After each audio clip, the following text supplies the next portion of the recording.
WrestleMania week here on Squared Circle Radio. Welcome in to one of our special shows. Normally we're live on Mondays, but it's WrestleMania week. We give you content all week long. I'm your phenomenal host, Mr. Podcasting Chris Belcher. That's the young buck, Andy York. And Andy, today's episode is all about the 2025 Hall of Fame class, headlined by the Game, Triple H. I'm excited to dive into these guys today, man.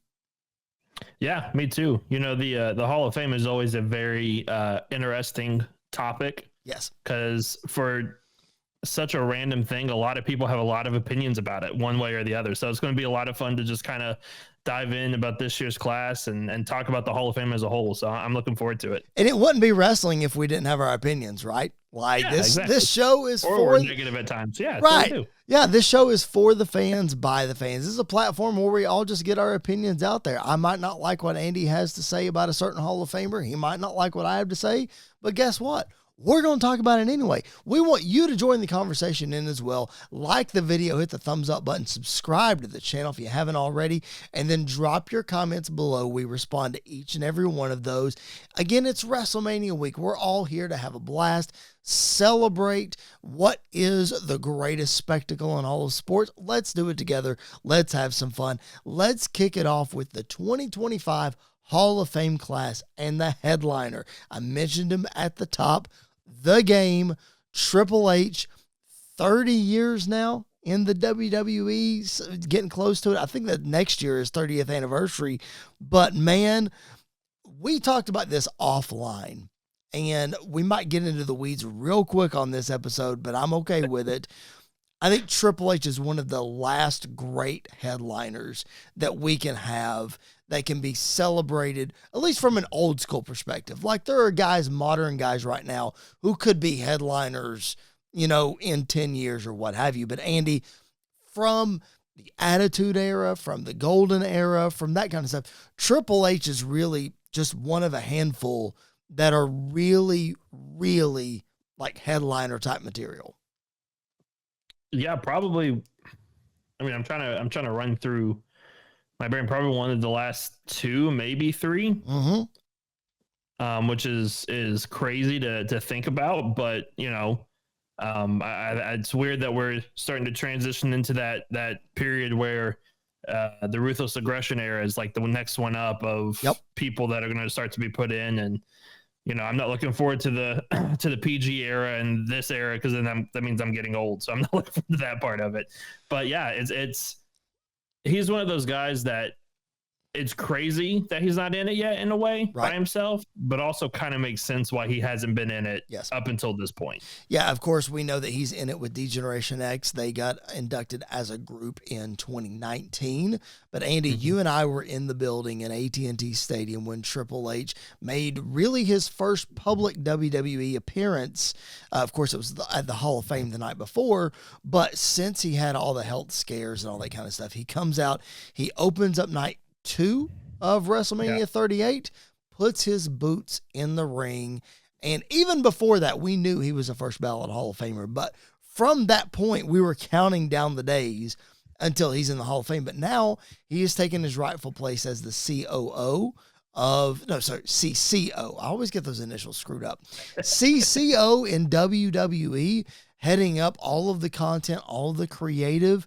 But Andy, I understand that delays him getting into the Hall of Fame, and he was basically forced into it this year, so to speak, but well-deserved, man. You talk about an athlete, a superstar that has transcended so many eras over the last 30 years.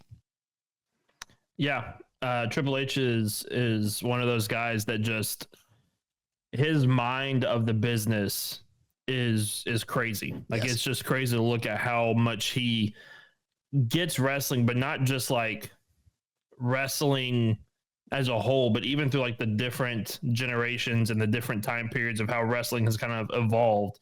He has adapted and evolved just as good, if not better than anyone else, especially from a booking side of things. But he, you know, like you said, this is absolutely deserved. First ballot Hall of Famer. He is, I've always been a Triple H guy. But I also know as well might be one of the most overrated wrestlers of all time at the same time. In a weird dynamic of, man, during that time period of like the reign of terror and everything else, it was it wasn't the best stuff, but Triple H was still the guy on top. Yep. And like was always the guy on top. And always was the guy that you could rely on to put the belt on to get a story involved or to do something and to push it forward. And so from an in-ring perspective, I mean, it's a no doubter that he is absolutely deserving of this. Yeah, I'm like you, man. I've been a Triple H guy since he came into the WWE. I don't know why I like the Greenwich Blue Blood guy, but I did. All that to say, man, I lived through that reign of terror. The Ruthless Aggression era is my favorite era of WWE ever. And I lived through all that, and I was a Triple H guy. That did not stop me from wanting him to lose every single match and get aggravated because he had the championship. Well, I remember vividly, man, the night that Eric Bischoff gave him the World Heavyweight Championship on Monday Night Raw. I was excited that night only. After that, it was like, somebody please beat him. So I'll just come on. But in the back of my mind, I'm like, this guy's so good. I love Triple H so much. So to go from the Greenwich Blue Blood to having to eat crow because of the Madison Square Garden incident, come right back, be at Shawn Michaels' side throughout DX, take the reins of DX, go out on his own, tear his quad, come back, be champion, reign of terror, tear his quad again, come back, all the things, and then to get in the front office the way that he has been. I'm telling you, you said it, like his mind, and his colleagues have said that his mind has always been this way. It's just worked so well creatively. You knew that once this guy got out of the ring, he was going to be in the office in some capacity. Andy, none of us could have predicted, though, that he would be in the spot he is right now. Yeah, I completely agree. I don't think any of us saw this coming, or saw how, obviously we didn't see how he was going to get into the position that he's gotten into. Sure. But if anybody was going to take over that position, you wanted it to be Triple H. You wanted him to be the one to take the reins. And you wanted him to be, I mean, if you go back and look at where NXT was before he took over. Yep. And how bad it was and how much of a laughing stock it was, to then become, I think it's very safe to say, WWE's best brand through the 2010s, like through the last half of the 2010s. There was not a main show match that was better than a takeover match. Even like the worst takeover matches and the worst takeover storylines were better than like 90% of what the main roster was doing. And that's all credit to Triple H and his mind, but also like he cares about wrestling. Yep. He's not the kind of guy that is like, I have to have my way right now and it's no other way. He cares about wrestling to where like he put a 10-year, 15-year feud to the side to bring in a guy like CM Punk to rake in as much money and popularity as they're making right now based off that feud. And so it's crazy to see where he's gone from with NXT to where he is now on the main roster, and how, for the most part, how seamlessly he has transitioned into that bigger stage. And WWE is as good as it's ever been, if not the best it's ever been in some regards. And a lot of that credit goes to Triple H.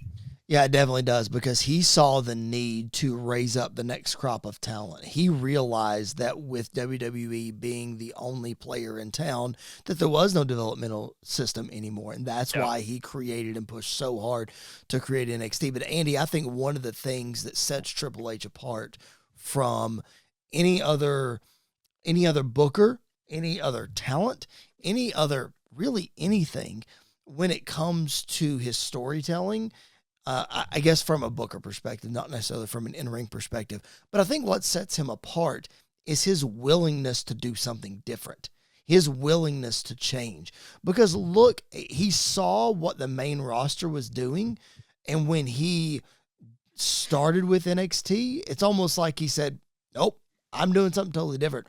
I'm going the opposite. Kevin Owens, Samoa Joe, never going to be WWE guys. Well, guess what? Triple H brought them in, took a chance on them, And now look at them. You know what I mean? Samoa Joe not with the company anymore. Kevin Owens, one of the biggest superstars of the last 15 years. What have you? So just Andy, just Triple H's willingness to change and to take a chance and to do something different has really just shaped the future of the business.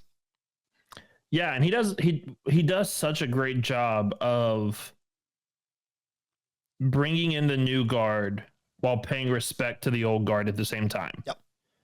Which is very nice to see, because obviously, especially the last few years before he took over, it seemed like, all right, we build up this new guy, we build up a star. Oh, an old timer wants to come in, a part timer wants to come in.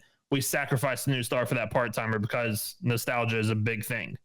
Whereas Triple H can recognize, like, yeah, nostalgia is an important thing. It's important to have, and you want to bring in some legends, and you want to do this, that, and the other, without sacrificing rising stars and up and coming talent. Yep. And so I really appreciate that. He gives everyone a chance to prove themselves. Yep. I don't believe an Io Sky would be having 2 massive matches at WrestleMania in back-to-back years. Walking in as champion back-to-back years. Yeah. Yeah. Without Triple H being in charge and giving her that opportunity and letting her prove herself. I don't think we get some of the stuff we got with, like, the Bloodline storyline and bringing in guys like Jacob Fatu and Tama Tonga and Tonga Loa. I don't really think that happens without a lot of Triple H's involvement. Right. And so I really appreciate the way he has respect for the old guard, but still realizes we have to push this thing forward for it to continue even longer. Yep, for sure. When you think of Triple H, as we look over his career and we get ready to move on to some of these other inductees here, when you look at Triple H, what are some of your favorite memories? What stands out when you think about his career, not as a booker, but his in-ring career in the WWE over the last 30 years? I mean, the first thing that comes to mind is my favorite WrestleMania match of all time. And one of probably, like, my top 3 wrestling matches of all time against Undertaker, the end of the era match. It's so good. It's such a fantastic match, and it's such a great way to tell that story that they told. And it was the bookend of a 4-year kind of Shawn Michaels, Triple H, Undertaker story that they had told. So I that one always comes to mind. Another one is probably the night the Authority was born. Now, I hated what the Authority came to. Like, I hated the Authority a lot during that time period afterwards. But that SummerSlam, when he turned on Daniel Bryan and Randy Orton cashed in, like, that was such a big moment. Yep. And it's such a Triple H moment that I remember. And then the other one I always come back to is the night that he crowned Kevin Owens as Universal Champion. Yeah. A guy that I thought would never, as long as Vince McMahon was in charge, would never be a champion. Not only is he a champion, but it was kind of like Triple H was like, nope, this guy's the guy. Like, Triple H put his stamp of approval on this guy and pushed him forward. That night was such a massive night for him. I have 3 quick ones as well. One of them just being the 2-year feud in the Ruthless Aggression era with Shawn Michaels, and just the way they told that story. I will never forget watching live the night that they revealed Shawn's attacker backstage, and it ended up being Triple H, and the way they did it was just brilliant. And then that SummerSlam match, which I contend is the greatest SummerSlam match of all time, them not trying to rehearse it and Shawn saying, I can't rehearse it, and them calling the whole thing in the whole 45 minutes of that street fight in the ring. And then the December 2003 Raw match that they didn't have time to talk about it all day, and they called a 30-minute main event Raw match for the title in the ring, and just all they were able to do against each other. But then, Andy, I think one of my favorite just standalone memories is the night Shawn and Triple H dressed up like Vince and Shane and did the dance and did the impressions and all the things. I love it so much. It's just so funny. And then the third thing, and it has to do with Shawn Michaels as well. I'm a big documentary guy, and I love the Triple H King of Kings documentary that tells the story of his career and all this kind of stuff. But the recent, I think it was the A&E biography on Shawn Michaels, where Triple H was on there. And, I pride myself on knowing everything I can about Shawn Michaels.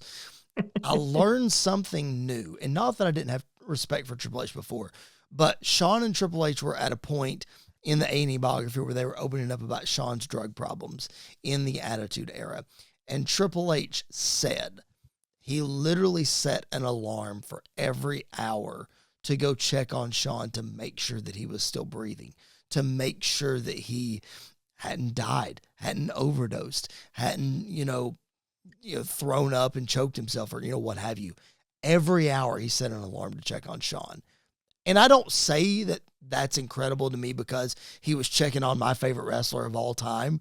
That just goes to show you how loyal Triple H is and how much of a friend he was and how much he cares, not just about Shawn, but the people around him. So all that to say, A+ performer, A+ booker, A+ guy, in my opinion. So I think that's a great way to wrap up Triple H, but I do have one quick question that I have to ask. What's his legacy when you look back at Triple H?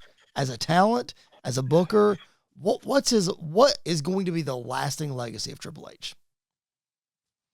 That is a very loaded question. I know. Yes, it is. Yes, it is. Because I think there's different answers. Like I think looking at it now for booking, his legacy is the guy who is willing to do whatever it took to be at the top. Like whatever it took, meaning pushing who the fans like, pushing the stories the fans are invested in, changing some plans, maybe if it falls into that, burying feuds with guys to bring them in to build this star up even more. Yep. I think that's going to be his booking legacy. His in-ring legacy has changed so much over the years because it probably went from being like the DX guy to Vince's son-in-law to Reign of Terror to like just so many different sections. I think what his legacy to me is one of the greatest heels of all time. Yes. Like, yes, he was a great babyface at times, but my favorite version of Triple H is the kind that even as a Triple H guy, I hated him. Yes. Like I hated him, but I loved him at the same time. Yes. So I think he's one of the last greatest heels that we will have. Not saying that more won't come up, but as of right now, he's one of the last greatest heels. Yep. I completely agree. And to add to that, as far as a booker goes, I can't wait to see what he does with WWE over the next 10 plus years and how they're able to grow it from a content perspective. But I can't say that it won't surpass this, but dude, the creation of NXT is just so crucial to the future of the wrestling business, not just WWE. So I think when it's all said and done, Triple H creating NXT will be his booking legacy. Now, he could take WWE to the next stratosphere, and we don't even know what that looks like. And then that could surpass it.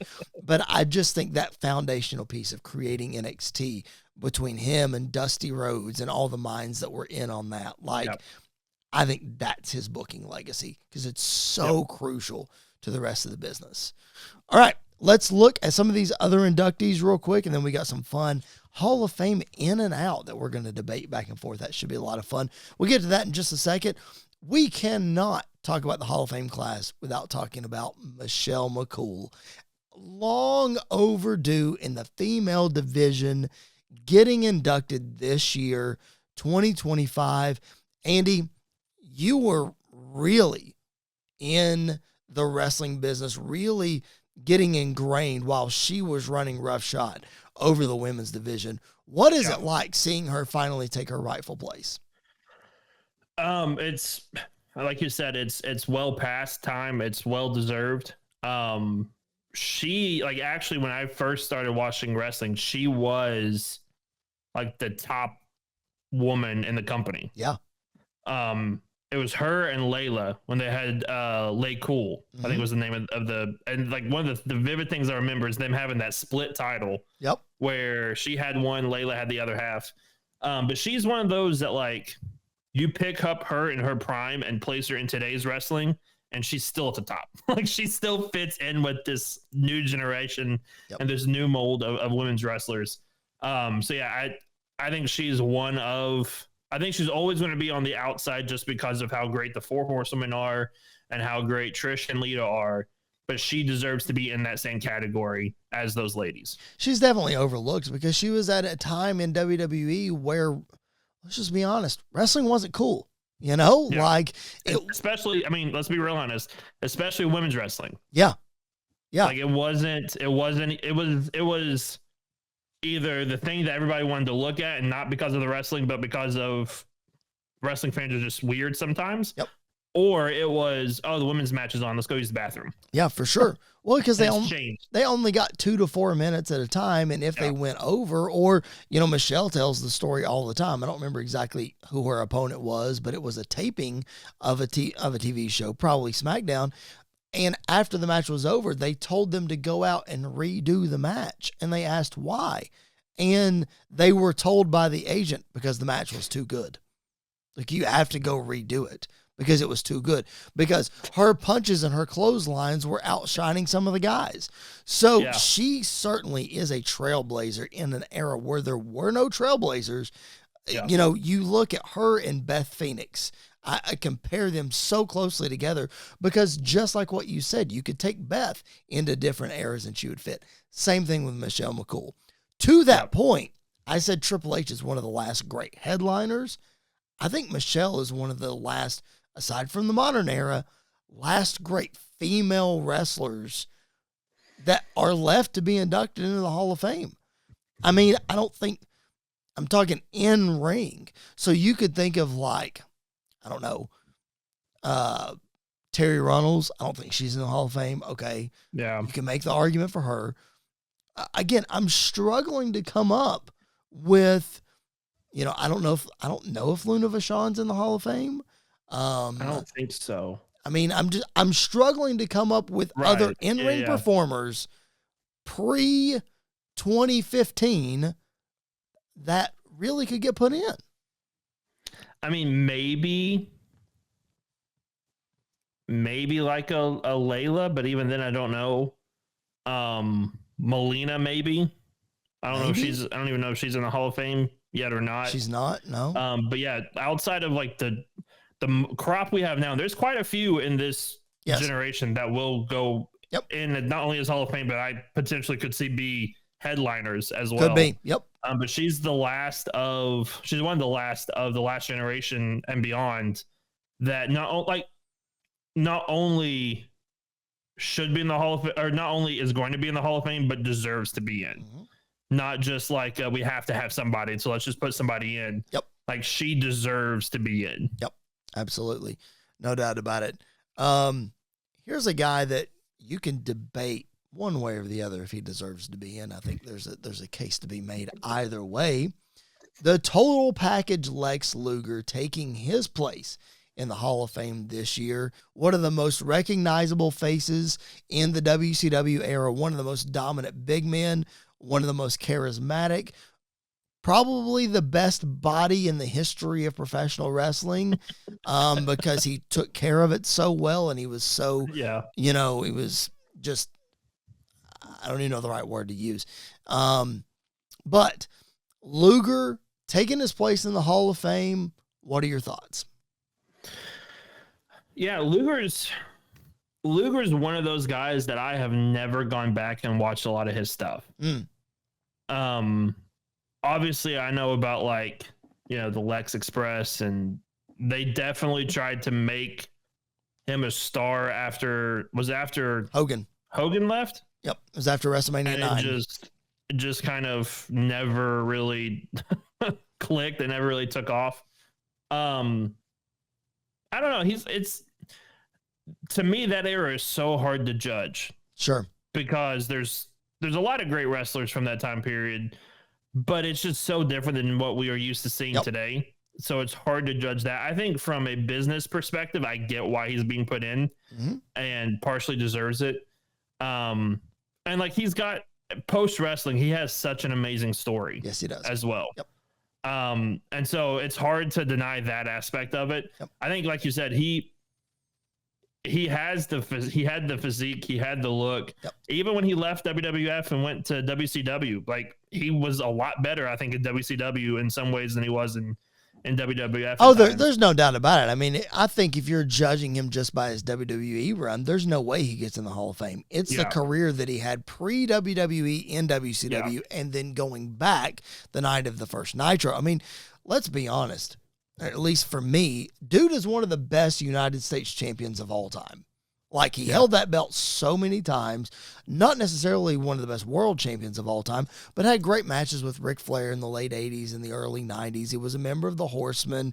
He beat Hogan on Monday Nitro to pop a big rating for the world title and then lost it 6 days later. So, Luger he was one of those guys, and Goldberg gets this bad rap a lot too, but Luger came before Goldberg in this situation, thrust into wrestling without knowing enough because he looked the part, and that's all you needed at that point. Ric Flair needed a big dude to wrestle. Okay, he can get Lex through a match. Okay, fine.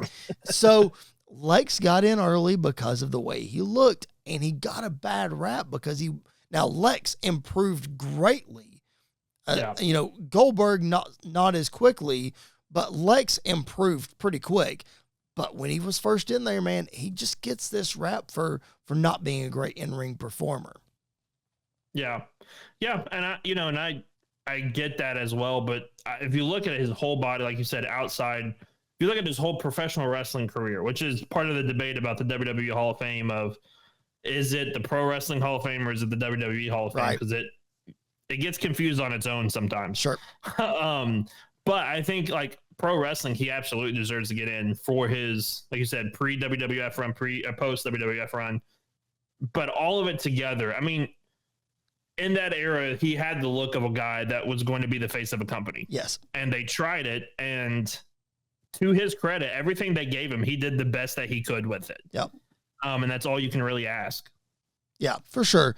I agree. And, you know, it's one of those things where on one hand, you look at it and you're like, yeah, he had the part, or he looked the part, and he, you know, what have you. But look on the other side, and some personal things probably got in the way. And we're not going to talk about the Elizabeth stuff. And, you know, we know that he's turned his life around since then. I have since met him and actually did not have a great personal experience with him. I'll just be honest. But I'm not going to let that take away from, you know, judging his in-ring stuff and what he means to the Hall of Fame. I'm on the fence, honestly, about him being in the Hall of Fame. There are a lot of people in the Hall of Fame that I'm on the fence about, but I'm on the fence about him getting inducted. I was always a Luger guy. I guess we're to that point where some guys just need to be in because for the sake of them getting in. You could say the same thing about the natural disasters, earthquake and typhoon, the literally huge tag team from the early 90s in the WWE. Of course, earthquake and typhoon also known as Tugboat, and the Shockmaster, and those guys had. He should get in alone for the Shockmaster. Well, stuff. I was gonna say the Shockmaster debut should be his reason for getting in the Hall of Fame.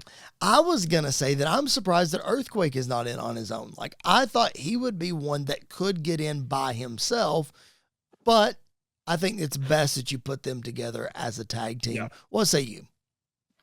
Yeah, you're gonna have a hard time deterring me away from two massive dudes being a tag team. Yes. Because, like, even if they're not great in the ring, it's still fun to watch them just throw their weight around and just crush people. Like, that's what I love in my professional wrestling is when you get, especially when you get two big guys together and just slam them into each other is the 5-star match for me. So I have no problem putting these guys in.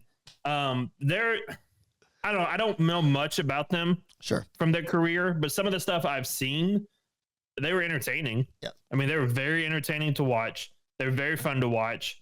And they did what they were meant to do. Yep. I think that's all you can ask. We talked about how Michelle McCool could translate eras and Beth Phoenix could translate eras. These guys, I don't think could translate eras. Like, they were in the exact era they needed to be in. And that's fine. And that's great. yeah, that's great. Yeah. Yeah, absolutely. There are people that don't transcend eras, and that's okay because they were great. They had apparently a Hall of Fame career during the era that they were in. So, I mean, kudos to those guys. Yeah, exactly. That's all you can do. Absolutely. All right. One more Hall of Fame inductee to get to, and this is new this year, Andy. Why in the world have we not inducted matches into the Hall of Fame yet? Finally, we're doing something one could argue that's meaningful for the Hall of Fame, and that's inducting matches. Because, Andy, we know, as you said at the top of the show, the Hall of Fame sometimes gets a bad rap. A lot of people have problems with it. Well, this is one thing that, yes, you can induct a Shawn Michaels because he had a long career and he was great in the ring. And yes, you can induct a John Cena because you plucked him out of obscurity and you made him into whatever. But when the bell rings, it's all about what happens in the ring. That's not something you can manufacture. Like, that has to organically happen. So to have matches that are that good to be Hall of Fame worthy, you could argue it's the most organic thing that's happening in the Hall of Fame. This year, the first inductee, Stone Cold Steve Austin versus Bret the Hitman Hart, the I Quit match, submission match from WrestleMania 13. Listen, Andy, I'd be lying if I didn't say that The Undertaker, Shawn Michaels, WrestleMania 25 is the match that I think should have gone in first. But if it couldn't be that one, I'll settle for this one being the first one. Yeah, this is one of those matches that, like, even I didn't grow up in that era, but once I started watching wrestling, you weren't even 1 year old when this match happened. No. But like, when I first started watch wrestling, one of the first matches people told me to go back and watch from this era was Austin and Bret at WrestleMania, and it's got everything you want, and not just a match, but a WrestleMania match. Yep. It's got the physicality, it's got the violence. We even see blood, which is a massive plus when it comes to me. I love it when we get a little crimson in wrestling at times. But then you put, like, Bret Hart, who is one of the greatest in-ring guys of all time, versus Stone Cold Steve Austin, who is one of the greatest in professional wrestling of all time as a whole. You're going to have this magic. Yep. And the story going into this is perfect. The way they handle everything is perfect. It's one of the few perfect WrestleMania matches for me.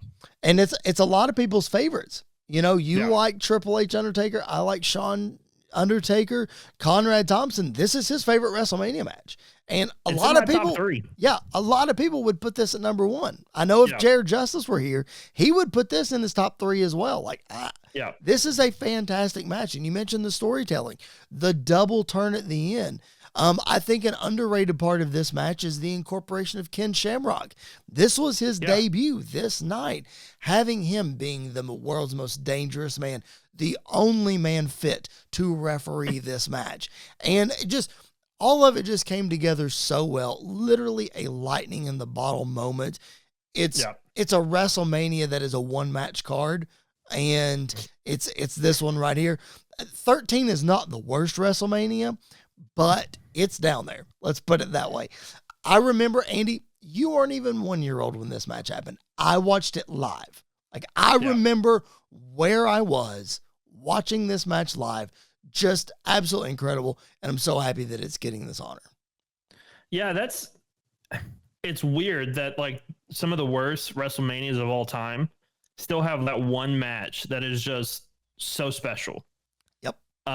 You mentioned this, like, WrestleMania 13, not that great of a show, but this match absolutely ruled. WrestleMania 25 was not that great of a show, but Taker Michaels was fantastic. 26 was even worse, and you get this match, and it's the second part of this match, and it's absolutely amazing. Then you get the Triple H Undertaker matches, and it seems like even the worst WrestleManias still have that one match that you look back and go, this is why WrestleMania will never be topped. I don't know if I can pick out a match for WrestleMania 9. That's going to be really difficult, but I can probably. The early ones don't really count though. That's not what the early ones are. If that's got Hogan in it, I'm already out. I can just tell you that right. WrestleMania 11. Savage Steamboat. I always go back and watch that. WrestleMania 11, Shawn and Diesel is the standout there. I really am going to have to think about this WrestleMania 9 thing. Hit us up in the comments. What's your favorite match from WrestleMania 9? No, in all seriousness, though, drop your comments. Other matches that you want to see inducted into the Hall of Fame. Obviously, the Taker and Shawn stuff, the Triple H Taker stuff is going to happen. But what other ones, aside from those, do you guys want to see get inducted into the Hall of Fame? And, of course, subscribe to the channel if you haven't already. Hit that thumbs up button. We would certainly appreciate it. That's going to do it for the 2025 Hall of Fame class. But Andy has cooked up a little game for me that Andy, you told me about this a long, long time ago. And I said, let's save it to WrestleMania season because it's the perfect time for it. It's in or out. Who should be in the Hall of Fame? Who should not be in the Hall of Fame? Andy's got a list prepared on both sides. Andy, give us what you got, man. Set us up.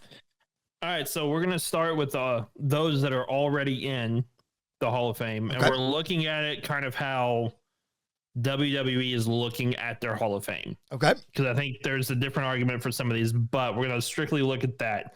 So I've got a couple of guys that I'm going to start with. Should I start easy or should I start difficult? Give me a layup first. Okay, I'll give you a layup. Well, it's a layup to me. I don't know if it's going to be a layup to you. The Great Khali. No. Okay. Not in the Hall of Fame. Yeah. He gave me nothing other than being a giant to tell me the worst match stipulation of all time. I don't hate the Punjabi prison, honestly. You can't see anything. But that's true. I know. But it's unique, so I don't hate it. It's definitely not my favorite. I don't hate it. Yeah. But regardless, like, other than being a giant and being eliminated by kissing Beth Phoenix from the Royal Rumble, like, what did he do to get in the Hall of Fame? I don't get it. Yeah. I'll throw another one at you. We'll kind of go up the ladder here a little bit. Okay. But what about Vader?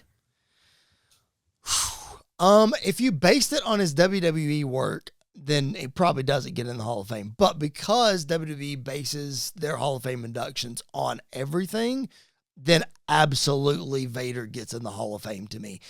One of, if not the greatest big man of all time, to be able to do a moonsault at 350 pounds and to land it so well, and just his stuff in Japan and WCW and the whole 9 yards. Yeah, Vader's a surefire Hall of Famer for me. Yeah, I completely agree. What about Jerry the King Lawler? 100% a Hall of Famer. Yes, okay. No doubt. Dude transcended wrestling in the South, in Memphis, and comes to WWE, doesn't get a chance to wrestle for like 2 years or something crazy, but established himself as the greatest, I'll say it, the greatest color commentator of all time. Next to Bobby the Brain Heenan, maybe. Okay. Greatest color commentator of all time. And then his impact on the wrestling business alone, to me, gets him in the Hall of Fame. Fun fact, you know what my first Jerry the King Lawler match was that I watched? Michael Cole at WrestleMania 27? No. Uh-oh. It was him versus The Miz in like a ladder match on like a random Raw or something like that during Miz's Reign of Terror. That's amazing. All right, I got two more that are already in that I'll get your take on. Okay. What about Rikishi? That one's a tough one. I would say yes, because Rikishi had such a longevity in WWE. A lot of people don't know this. He was part of the Head Shrinkers. He was, Fatu was a character for a while. And then he was the Sultan during the New Generation era, which a lot of people don't know. And then he was Rikishi in the Attitude Era. So I think because he was able to, we talk about the way The Undertaker changed his character so much. Rikishi was able to change his character and adapt with the ever-changing world of wrestling, and is underrated in the ring. So I'm going to give Rikishi a Hall of Fame induction. Yep, I am. I'm going to say no because he never showed up for the bloodline. So I'm still mad at him. Well, listen, I hold that over his head as well. Okay. I can get behind that. All right. And the last one for the already in. I kind of may know where this is going, but I want to get your take on it anyway because I think it's a very interesting discussion. Okay. Sting. Oh my gosh. Okay. I know why you brought this up. Yeah. Because clearly, if you're just judging him by his WWE run, no, he doesn't get in. He was in for less than a year. He wrestled, 1, 2, 3 matches? Technically 4 because they restarted the match on Raw, but whatever. Yeah. Anyway, wrestled 4 matches, got hurt. That wasn't, it was his fault because he says it was his fault. But again, judging him by his WWE run, no, there's nothing that, nothing that stands out. But dude, his career, hands down, he's in the Hall of Fame. There's no doubt. Yeah. He's one of the greatest baby faces of all time. The only one that, to me, the only babyface that has the chance to surpass Sting as the greatest babyface of all time is Cody Rhodes. Otherwise, it's Sting to me. Yeah. Dude was a heel. I thought it was fun because I'm a Sting fan. But it only lasted a month. It didn't. WCW had to turn him back babyface because he couldn't be a heel. People were still cheering him. So, Sting's a surefire Hall of Famer. All right, now let's talk about some of the current crop of, when I say current crop, they are not put in yet, or they're still active today. Okay. I'll start with the layup, the one that, why is this man not in yet? But I'll start with the layup. Does The Rock really deserve to be in the Hall of Fame? Without a doubt. Yep. We talked about the last remaining headliners. He's one of them. He's the top one. He's the top one. Yep. 100%. He's the top one. I'm going to throw out this name because it's a very interesting conversation, I think, to have. But what about Sheamus? Don't disown me. I'm going to say no. Oh. Right now, to me, Sheamus is not in the Hall of Fame. Okay, I'll bring up my discussion because I have another name that I know we're going to disagree on as well. So I'll bring it up now. Bring it up. Because does The Miz deserve to be in the Hall of Fame? Okay, wait a minute. Before we go Miz, tell me why Sheamus deserves to be in the Hall of Fame because I'm open to it. I want to hear your point. So Sheamus has done everything except win the IC title. He's won the world title. He's won the US title. He's been tag champ. He's been Mr. Money in the Bank. He's won a Rumble. Okay. So I give that to him. I honestly, I think before probably 3 or 4 years ago, I would be on the fence, but his run with the bar to present day is as good as anyone else's. And he did all that. He did the run with the bar with the back injury too, right? Yeah. Correct me if I'm wrong. He did the bar with the back injury. He had a neck injury, I think, as well through this entire run. Mm-hmm. Had one of the best WrestleMania matches a couple years ago in that triple threat with Drew and with Gunther. Mm-hmm. Even the one-on-ones with Gunther was fantastic and with Drew was fantastic. I just think if you look at his entire body of work, how he won his first WWE championship, coming in as a no-name and beating Cena within a couple of months is a massive, it's very impressive to see that. Sure. And then to see how the last half of his career has gone, where he has rejuvenated himself and become one of those top consistent guys. There's just not a lot about Sheamus that excites me, if I'm being for real. He can have banger after banger after banger, and that's fantastic. I'm all for a great match. There's just not anything. I just don't see Hall of Fame when I look at him. And I'm going to throw your argument back to you because you said Sheamus has done everything. Money in the Bank, every title except the Intercontinental title. Miz has done the same thing. In fact, Miz has done it twice. He has. So I think the Miz is in the Hall of Fame. Why do you not think Miz is in the Hall of Fame? Well, one, I think if you look at his 2 world title runs, they are 2 of the worst of all time. Could be argued. Okay, he headlined a WrestleMania during that and won. Okay. And it's the worst WrestleMania main event probably of all time. Bret Hart versus Yokozuna, WrestleMania 9 with Hulk Hogan stealing the title would tell you otherwise. I don't know about that. Hey, Miz was concussed. Okay, come on. Miz was concussed. He was concussed. He's lucky he doesn't have to remember it. I think that like his first world title run was, I like the cash in. The cash in was great, but everything after that was just, when your best match of your world title reign is with Jerry the King Lawler, there's an issue. Okay. Excuse me. So I have a problem with that. His second one, literally, he won the belt just so Bobby Lashley didn't have to pin Drew. That is accurate. Yes. So I was like, that's fine. If we're looking at Intercontinental Championships, I give it to you. He is a fantastic Intercontinental Champion. He made it relevant in a time period where it wasn't relevant. Yep. He did a great job with it. But it's kind of like what you just said with Sheamus. When I look at Miz, I don't see a Hall of Famer. I see a guy that the company trusts. Yep. And I don't think those two things equal Hall of Famer instantly. Okay. I think there's a lot of stuff that Miz has done. I think Miz's bad has outweighed his good throughout his entire career. Now his good moments are really good. One of the top moments I remember is that even if it wasn't on TV, that Talking Smack segment with Daniel Bryan is fantastic. Yep. It's absolutely amazing. Yep. But there's just some stuff that he just, when I look at him, like you said, I don't see a Hall of Famer. Okay. And we'll agree to disagree on both of these because I wish Jared was here because I would win, but that's fine. You would win. That is correct because he does not think Miz is in the Hall of Fame. I just think Miz he's such a utility player, and he ends up fitting in everything they ask him to do. It might seem clunky at first, and it might be, it might take a minute to get going, but in the end, ultimately, I think it works out. And Miz is able to be placed anywhere else. All right, give me one more. Give me one more that's not in that we can debate to see if they're in or not. Well, I'm going to cheat, and by give you one more, I'm going to give you 4 more. Oh, boy.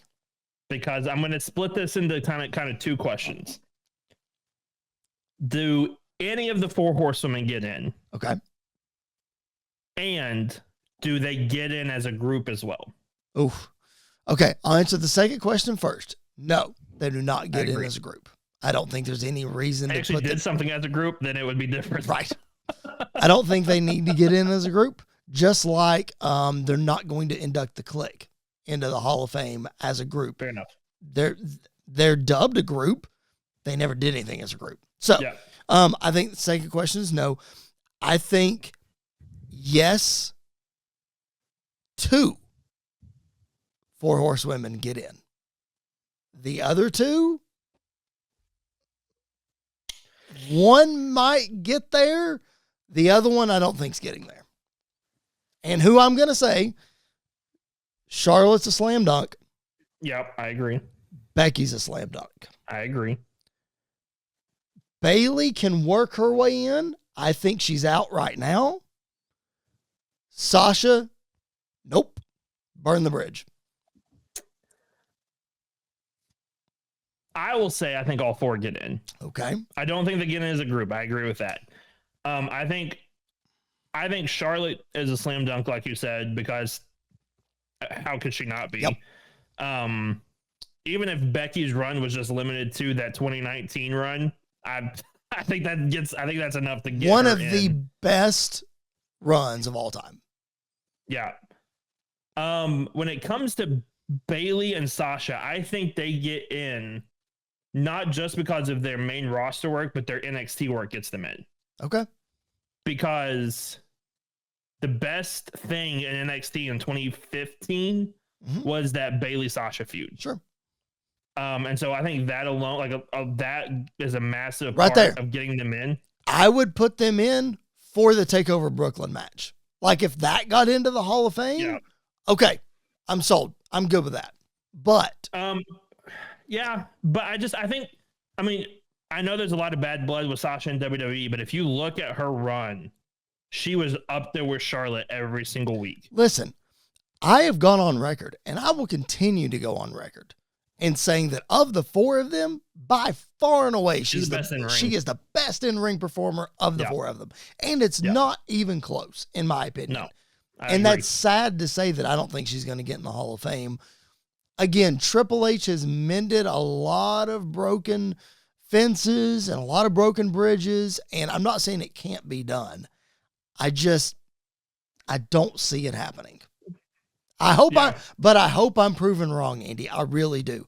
I hope she comes back, and I hope over the next 5 years or so, she comes back and has some stellar matches, and she can solidify a Hall of Fame career. I hope that happens. Yeah. I think if we're looking at their body of work, even if I think there'll be a point or a day, maybe if it's 20 years from now, where she at least gets put in. She gets brought back and gets put in. Just because I don't think you can have one of the greatest women's wrestler of all time, if not the greatest women's wrestler of all time, and not put her in the Hall of Fame. I can see that. I mean, she main evented at WrestleMania. Yeah. I can see that for sure.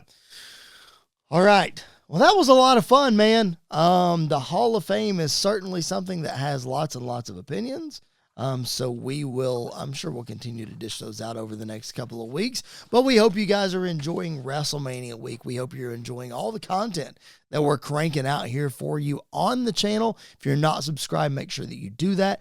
Hit the like button on the video, and again, drop your comments. Who's in, who's out, who's some worthy people, who's some not worthy people that we can interact about. And again, drop your comments. We'll respond to each and every one of them, and we will be back right here on the channel for you tomorrow with more great content. And of course, WrestleMania weekend coming up. We got live shows after both nights. Andy, it's a loaded week as it always is, but it is so much fun as we get ready for the show of shows. Yeah, it's like I always say, it's our Christmas, it's our Super Bowl. It's a massive, massive week, but you want to stay locked in. You want to stay tuned in right here, because we're covering it all from before the show starts to after the show is over, even the week after. We're here. It's going to be a lot of fun, man. I am, the closer and closer we get to WrestleMania, the more and more I'm excited for it. I'm ready for it. Yeah, it's going to be fantastic. Cannot wait. Again, join us right here all week long for brand new content from Mr. Andy York. My name's Chris Belcher.